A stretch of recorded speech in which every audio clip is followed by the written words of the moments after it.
Hey, um, in recent days, I've been really reflecting on the importance of self honesty and conviction and speaking up for what we believe in and what we believe to be the truth or what we believe to be right, to be wrong. Um, I don't want to make this the whole focus of my videos because sometimes if I'm focusing on contentious issues, it can appear a little cynical. But nonetheless, I do believe that YouTube is a good medium to discuss these things. Also, the volume seems to be good at the moment on my channel, so I'm sort of taking advantage of that. Anyone who's followed my channel for a while will know that it goes up and down.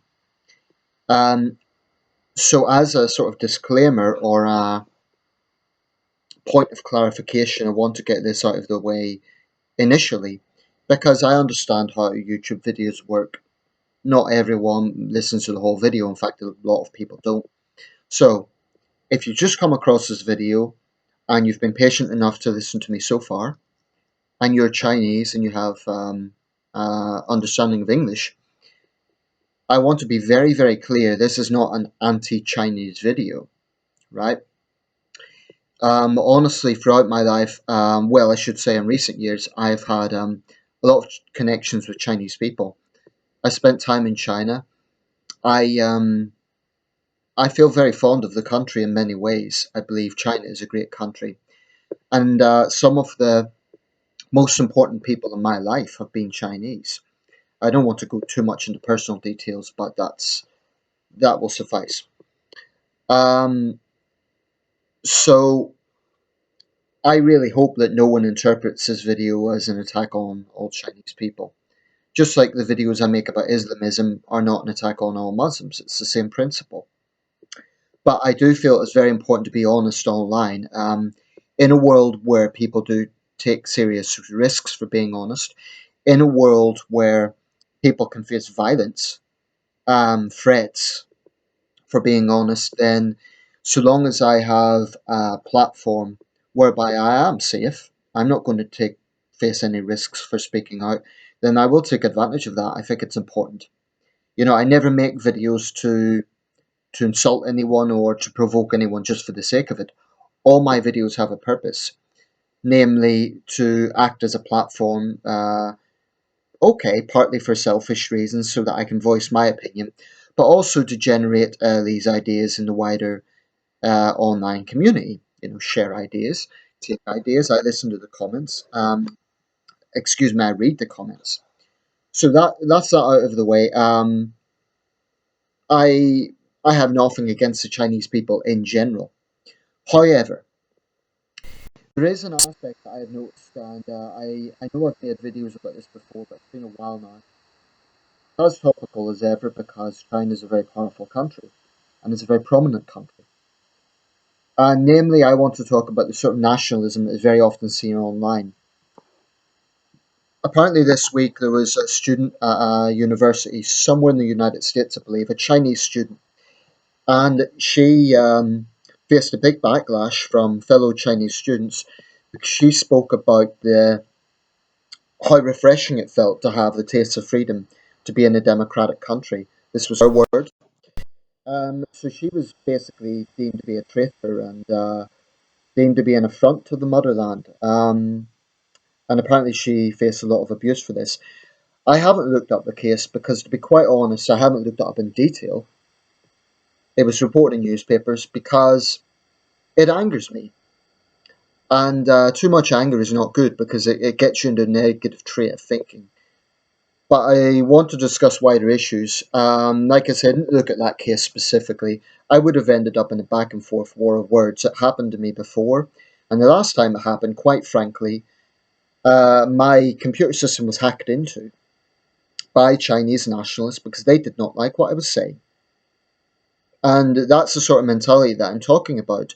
People who are so extreme in their outlook that they would actually hack into a stranger's um, account just to cause that person stress. And yeah, it was a very stressful experience. Thankfully, it got somewhat recovered, but that was a bit of a learning experience. And basically, the approach I take now is that I voice my views, but I try to minimize too much direct engagement whereby there's clearly going to be a heated back and forth row. I have no problem with debating with people in a civil manner, but when it gets to that extent, I don't see the point. I don't need that stress in my life. So I'm going to voice my opinion. People can disagree with me, and we'll leave it there. But what I'm not going to do is get into a lengthy back and forth when it's not really going to go anywhere. Rather, I just want to talk about this because these people act like spoilt bullies, and I find their attitude utterly obnoxious. Very often they are young, not always, but they're often students, overseas students. They're often from relatively well off backgrounds. I won't say rich as such, but they are relatively well off because that is the only way they can travel to a Western country. And one thing they tend to have in common is they are incredibly, incredibly nationalistic in their thinking. Um, so any perception of criticism of the Chinese government is met with very intense rebuttals and very intense Western media bias is one of the most common allegations. But this isn't just directed at Western media outlets. It's targeted at anybody that doesn't kind of toe into this line of thinking. Um, and their attitude, in my opinion, is very obnoxious because in many cases they are living and studying in Western countries. So, in a sense, they are basically taking the opportunity of the freedom of expression that we value in Western countries to attack us. And the simple fact of the matter is, there is absolutely no way a Westerner could be that candid and that open in China. That's a fact. I could not make a video like this in China without taking some risk. Well, for a start, I couldn't because YouTube is blocked. But let's say I got a VPN and I made a video like this, I would have to be a little bit careful. Now, I don't want to exaggerate. China is not a particularly dangerous country. I'm not trying to suggest that it's dangerous as such, but it isn't easy. And another factor that cannot be overlooked is that the Chinese government actively encourages nationalism. They teach nationalism at kindergarten to young children. They really, really encourage people to love the motherland, and as an extension of that, love the party. I'm not exaggerating. I've personally seen this. I have seen Chinese school textbooks that encourage this sort of thinking. I have seen this mentality being pumped into young minds, and I'm not saying that it turns people into bad people, but it does create a very tribal mindset, which means that when they then go to other countries and they might hear criticism, they get incredibly defensive, incredibly overly sensitive, and yeah, incredibly nationalistic. You see this all the time online. The Chinese government also employs people basically to troll the internet. Now, I'm not suggesting that every single pro China comment online is such a person. There will be people that is their honest opinions. But there are people who are basically being employed by the Chinese government to troll, to harass journalists who are only trying to do their job, to attack people, basically like the experience that I had. I would not be surprised if that was precisely what I experienced. What I find obnoxious about this is that they love to play the victim, and yet they're the ones using, frankly, bullying tactics, trying to silence people, trying to hack into people's accounts, sometimes even threaten people. It's not unique to China. You can see this in other parts of the world, but it's significant. I have seen it in other parts of the world. I've seen it from certain Thai royalists, and as I understand it, you get it in Russia as well. Now, am I suggesting that China is the only country that has neo nationalism? Definitely not. You get, unfortunately, neo blood and soil nationalism everywhere. Everywhere. But I do believe that, I don't know about America because the Trump thing has really shaken things up there, but certainly in Western Europe, where there is neo nationalism, it tends to be on the fringe, and it certainly isn't encouraged by governments. In China, Beijing and the Xi Jinping administration, the Central Committee of the Chinese Communist Party, actively encourages this. Now, of course, they will never openly say, "Oh, go to Western countries and fly the flag." You know, they're too smart for that. So they will say to their nationals, "Oh, well, respect the countries that you're in." But they are playing a double game. They are actively encouraging this nationalism. So because we have freedom of expression in the West and freedom of assembly, you do get people, for example, who will protest about China's appalling human rights record. You will get people protesting about territorial issues such as Taiwan, Tibet, etc. And I'm not going to, voice my views on that, because to me that is not the biggest issue at the moment. But Chinese people will go to Western countries and they will see these people protesting. Now, here's the thing: they don't have to agree with those protests, and they have a right to be angry or disagree with them. But what they have to understand is that in Western countries, they have a right to do that. So if you're demanding that Western governments don't allow them to have a voice, then why should we allow you to have a voice? Why can you say, how do you think you can say that Western governments shouldn't allow, for example, pro-Tibet protesters or human rights activists to criticize China, but we should allow you to fly the flag around?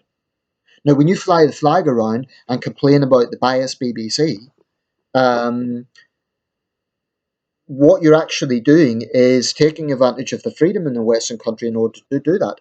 Xinhua is biased, but could I go to Beijing and stand outside the Xinhua studio and complain about their bias? Not a chance in hell. No, I can't. In other words, I basically think in this regard, Western societies are more tolerant. There's no question about it. Um, I'm not saying that Chinese people are not hospitable. Some of the most generous people I met in my life have been Chinese. And when I was over there, I had personal experiences of significant kindness and great hospitality. But that's not the issue I'm talking about. If China was as multicultural as Western countries are, which obviously it isn't, but if it were, I very much doubt that there would be a very different picture going on there, and well, it just wouldn't happen because it's not the nature of the demographics of China. Um, so I'll basically summarize. I must admit I feel very uncomfortable and frankly a little bit pissed off when I see these sort of mindsets, especially. It's one thing online and it's very, I'm focusing online with this video, but you do see it in the real world outside in protests. I appreciate that it is difficult for us to say that they cannot protest. But I would say if you're going to go into a Western country and fly the Chinese flag around and complain about the biased media, don't expect people to look on you kindly, because as far as I'm concerned, you are basically exporting your nationalism. And another point I would make, I've noticed a lot of Chinese nationals don't like being associated with the Communist Party. So they say, oh, we're not the government, we're nothing to do with the government, but we're proud Chinese patriots. Well, what I would suggest is, if you're nothing to do with the government, then why do you get so defensive when the Chinese government is criticized? You can disagree with someone's opinion, but disagree in a civil way. Don't threaten people. Don't hack into people's computers, because then you will be seen as basically agents for the Communist Party. Another point I would make is that Western governments get criticized all the time, but you simply don't see the same sort of level of online neo nationalism. Yeah, you'll get people who will perhaps defend the British government or the American government, and I will if I feel that they're being criticised unfairly, and I will also defend critique that is legitimate. But I don't think it's comparable. I really, really don't. And as a British person, I feel resentful at this blatant disrespect towards my country. I'm not talking about people who are in China and criticising the West. But frankly, those sort of opinions are restricted to Chinese social media because, like I say, YouTube and Facebook are blocked in China. The only way people can access them is by VPN. That means either they are using a blocked website to defend the very government that blocks it, which is a bit of a paradox, or they are living or working in a country that doesn't block the internet. So to me, that's a bit hypocritical. Um, it would be me kind of using Weibo to criticize Weibo. Stupid. Um, so just to summarize, I'm not suggesting that Chinese people can never ever have critical opinions of the West. So, for example, if someone happens to suffer a racist incident, they've every right to be angry and talk about that. But this export of neo-nationalism is very obnoxious, and Beijing obviously believes it can get away with it. The way the Xi doctrine has been one of ultranationalism. It's a way to distract people from domestic problems. We've seen this in the Pacific with this so-called island building, where China has claimed a massive maritime territorial claim, which every neighboring country disputes, understandably. China is behaving like the regional bully. Um, Regardless of the faults of America or Japan or other countries, that is the fact. China is the country that is building artificial islands and militarizing them and not really giving a damn how the rest of the world thinks about it. These things are very important. If I was talking about a small island nation with a few thousand people, it would be utterly insignificant. China is the world's most populous country. It's the world's second biggest economy. It's a major, major power. So it does matter how Chinese nationalists are acting in other countries. I see this as little better than, okay, I won't go so far as to say espionage, but I do believe that Western countries need to be a little bit more assertive about this. Now, personally, I believe we should encourage Chinese visitors and Chinese students because they spend money and they are an asset to our economy. And incidentally, again, if you're Chinese, I want you to have a good experience. But you have to understand that ultimately you are guests in this country. You wouldn't like it if a Westerner went to China, as sometimes happens, and they behave badly, whether it be getting drunk or just being making an idiot out of themselves. Well, bringing nationalism into the streets of London or Leeds or wherever, you are not going to get, most people are going to look at that as sheer bloody arrogance. Just understand that. So the fact that you can do it doesn't mean that you should. And it doesn't mean that people who care about this country aren't going to resent that. I resent it. I will always welcome people, and I will always defend people if I think they're being treated unfairly. So, for example, if you are a victim of a racist attack, I totally condemn that, and I hope you would get justice from the police. And I will always be there for my Chinese friends, but I have to be honest about this, and I do not like the nationalism that I see. This is not a healthy level of nationalism where people are just fond of their country. This is really something that is being promoted actively by the Chinese government. And you simply don't see the same thing. I don't go to other countries and do kind of what Theresa May is encouraging me to do. I'm honest. Whereas with a lot of Chinese nationals, they can deny it all they want, but the Chinese government is encouraging their behavior. Now, they may not be directly paid, they may not be directly in the employ of the Chinese government, but this is something that's absolutely encouraged, and they can't deny that.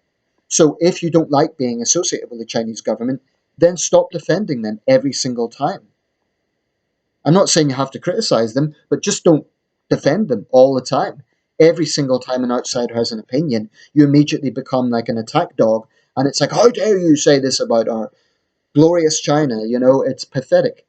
And what's also pathetic, quite honestly, is on one hand, this really aggressive, arrogant nationalism, behaving like bullies, while simultaneously playing the victim.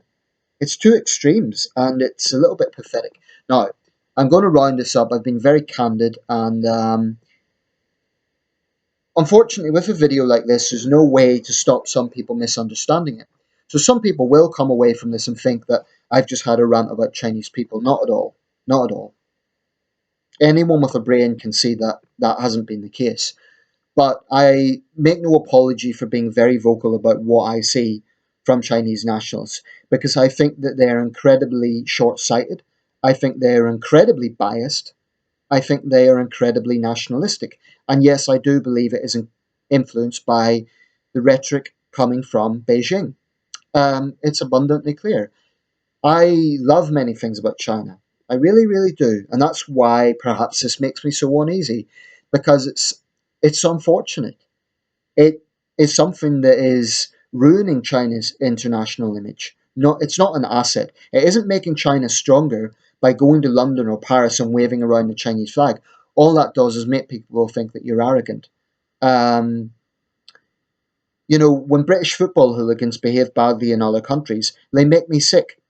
I condemn them because they're an embarrassment to this country. So I would appeal to reasonable Chinese people. You need to denounce these neo-nationalists who are making China look bad. Thank you for listening. This has been a long video, but I think it's important to talk about. Cheers.